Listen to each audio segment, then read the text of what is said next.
Alright, so we like won 4 or 5 in a row, and now we've lost 3 in a row. So yeah, hopefully we win this one. This hand is interesting. I like keeping this. Maybe not on the play. Definitely mulliganing this. Definitely mulliganing this. The question is whether or not you keep this. I kind of like it because, yeah, I kind of like it because if your 2-drop probably gets axed, and this is a really good play into an axe. This is not great. I think this is the first time we've actually just had a terrible draw. Obviously, neither of these cards are cards you want in your opening hand, which makes me actually wish that I had in fact mulliganed this, so I actually had a 2-drop. Yeah, so now this is happening, which is terrible, and then I'm going to play this on turn 3, and it's going to get death spited, which is not good for me. I think I guess maybe the one upside of this play is that he's going to think I'm freeze mage, and he's not going to play an armor smith, which helps. It helps. Every little bit helps. An armor smith here would be terrible, obviously, because then he'd have the option of just axing this and killing it with armor smith available to him. Given that he drew the spider tank, it's not that bad, but like otherwise I wouldn't have been able to even like meaningfully play the Tinkertown. So now it's getting death spited. Alright, yeah, this really does not look like a game that we win. So next turn I probably just have to play this and accept that I'm just gonna get destroyed. Okay, well this is fine. That's a good alternative. This is a card he doesn't actually want to kill. It would have been, if I'd drawn like a 2-drop mech, I think I would have played that instead too. Just because, like, he's especially given that my hand is mostly just burn, and I can like interact well with like the creatures he plays, even when those creatures are like that. So interesting. I kind of want to just trade in and ping, and then make a decision on what I want to do. Because if I frostbolt first, I'm probably just going to trade my scientist in anyway, just to keep him from playing a sludge vulture. And given that I kind of want to like punish him for not using his death spite by only then playing a creature, because like if this ends up like a thing like that, then I definitely want to just play this. And so the next turn when he goes death spited, I can just ping and play hopefully the 4-drop that I draw, but also maybe just play this as a 3/3, which is obviously miserable. Yeah. So this is like, I think I maybe would have made the same play that he did, but this is kind of why. I mean, it's weird to play Pilot Trader because most of the things that come out of this have like 1 or 2 toughness. So if I just trade the Scientist into the Shredder, he's like basically just giving me the second half of his Shredder for free, when the second half of the Shredder is actually like really valuable against this deck. So is he's gonna like Shield Slam this? Or Armor Smith? Okay. Now he's shield slamming it? I mean, sure. What in the world is happening? Nothing my opponent's doing makes really any sense. He's gonna have a bunch of life. I don't think I'm gonna win this game, but this seems questionable to me. Yeah, so this is getting shield slammed. Which, okay, I accept. Yeah, so now I'm just gonna ping this and then probably play this. Yeah. Yeah, I mean, this lines up pretty well. Next turn I want to play Dr. Boom. Hopefully he just doesn't have another shield slam. Is he going to play Sludge Vulture? Piloted Shredder? Okay. Or he has War Axe. Alright. Well, that's kind of why that's awkward. Because if it's a 4/4, it's really good, because then he needs a Death Spite to clear it. But as a 3/3, it's not great. Alright, I have my Dr. Boom. If he big games under this, I can't possibly. But if he has like a clean answer to this, I don't think I can possibly win. If he has a kind of sketchy answer to it, then maybe I can come back. I mean, alright. That was a weird turn where he death spited. He like mirror entity and armor smith and just death spited it.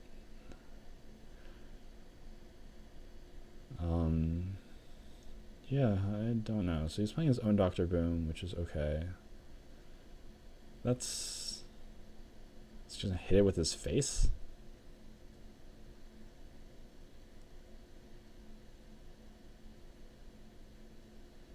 Okay. Alright, that's reasonable. So I think I just want to play this while I still have the mech in play, because this is the only mech that I have. It's probably going to die in the crossfire, but it's fine.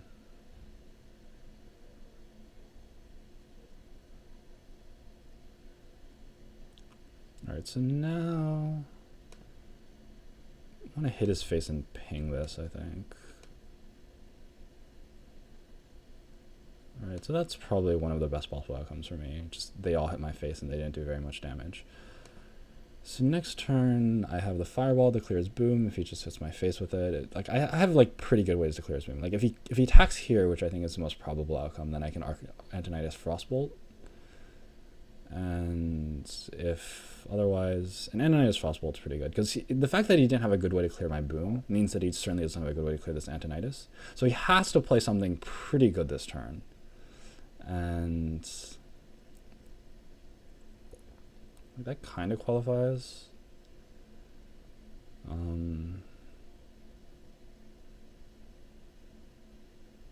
Interesting. So now I have a decision.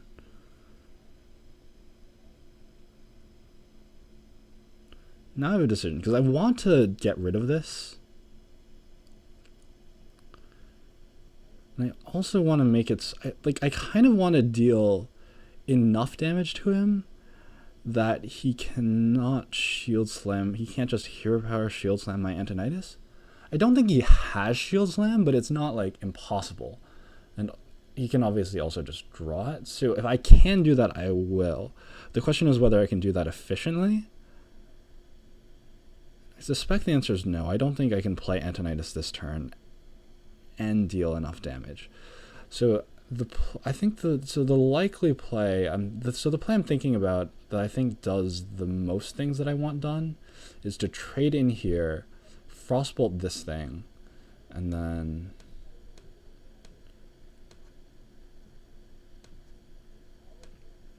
just Frostbolt this thing and then hit his face here.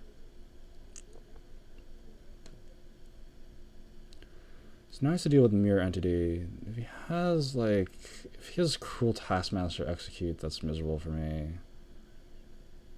I mean, I don't know. There's like lots of plays here that are terrible for me. I basically, if this thing lives, that's my best shot of winning. Because then next turn I can just go off with fireballs. But if this thing dies, I'm kind of out of gas. And then, because this thing's not getting it done, and the fireballs don't do anything great until when he's at this high of a life total. It looks like, I mean, so he hasn't done anything so far, so that's good for me. He doesn't have something, he doesn't have Cruel Taskmaster Execute. That's for sure.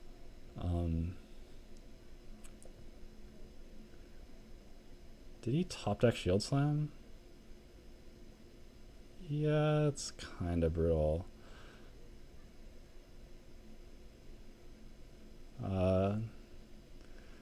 Yeah, so I mean, yeah, so that's kind of why I was like kind of just like happy and incredulous that he just jammed his spider tank. He just like jammed his spider tank into my thing. He used a, sorry. Why I was kind of incredulous that he used a shield slam on my spider tank, just because it does so much more powerful things, but he drew the second shield slam exactly what he needed to anyway, so that didn't work out too well. This game's still not hopeless, though it's obviously not fantastic. I think I have to ping his face just because I have lots of taunts. Maybe not. Maybe I should have pinged his 2-2. But I kind of think I need the damage. I'm going to win this game. So yeah, so that was not great. So then now he's going to play this card in his hand that he was thinking about playing but didn't want to play into Mirror Entity.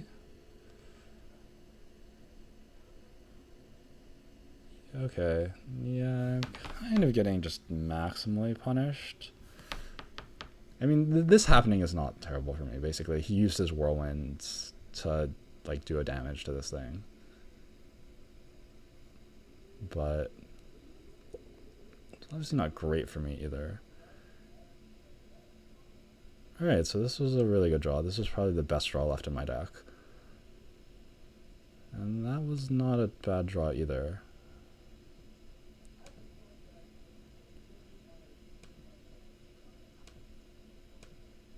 I don't think I care about this thing enough. This thing's not really helping him deal with anything on my board. He's got like a target for his axe, regardless. I could maybe do this to disincentivize him.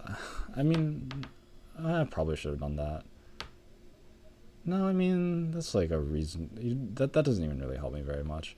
I think maybe if I save this for like a golem or something, that might help me. So this is attacking my face, so that's fine.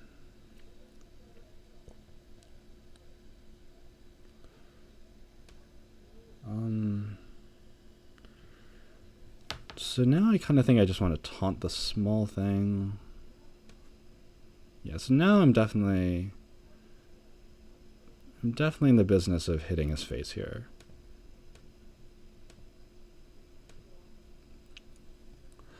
I'm definitely pinging his face. And I'm definitely taunting this thing. So now the question is whether I want to Frostbolt his face. I think the answer is yes. That means that I can play both Fireballs next turn and he can't... maybe that was bad. I mean, it means that I have it. It basically means I have an extra damage. And I don't think I'm Frostbolting anything on his board anyway. Yeah, I'm not sure about that. So now I have 2 Fireballs. So he has to... Yeah, so what that lets me do is basically it means that it lets me beat just his hero power. Or... Oh, did I miss lethal? It's possible I missed lethal.